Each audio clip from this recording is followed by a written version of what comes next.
Saya Olga Putri Padilla. Di sini saya akan menjelaskan tentang pengertian dari data time series.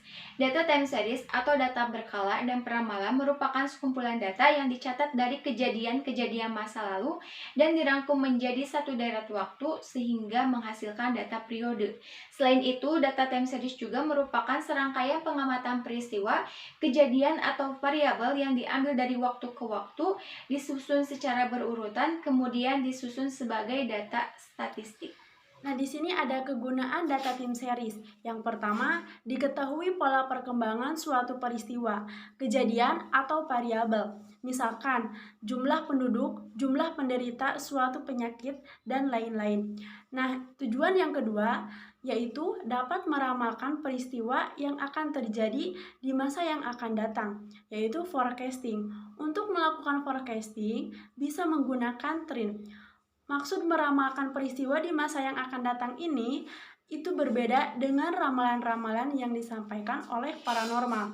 Karena peramal di sini artinya kita bisa memprediksi suatu kejadian di masa datang berdasarkan kejadian-kejadian yang sudah terjadi di masa lalu. Kemudian ada pengolahan data time series, peramalan atau forecasting. Nah, ada beberapa metode nih untuk melakukan forecasting. Di antaranya, yang pertama ada metode semi-average. Nah, metode ini digunakan untuk keperluan peramalan dengan membentuk persamaan seperti analisis regresi. Pada metode ini, dari sekelompok data dibagi menjadi dua bagian yang sama. Kemudian ada metode moving average. Nah, metode ini dilakukan dengan cara menghitung beberapa angka rata-rata dari suatu time series. Dengan menggunakan metode ini, data asli yang naik turun dapat kita buat lebih rata. Nah, lalu menggunakan rata-rata tersebut sebagai ramalan untuk periode berikutnya. Kemudian ada metode least square, yang mana metode ini digunakan untuk mendapatkan penafsir koefisien regresi linear, yang mana dibutuhkan data-data penjualan di masa lampau untuk melakukan peramalan penjualan di masa mendatang sehingga dapat ditentukan hasilnya.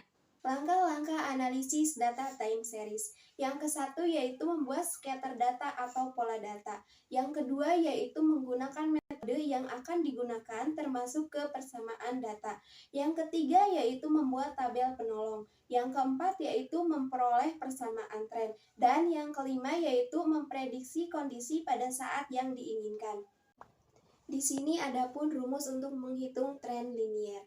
Rumusnya yaitu Y sama dengan A ditambah BT, di mana Y adalah data time series yang akan diperkirakan, T adalah variabel waktu, A dan B adalah konstanta dan koefisien.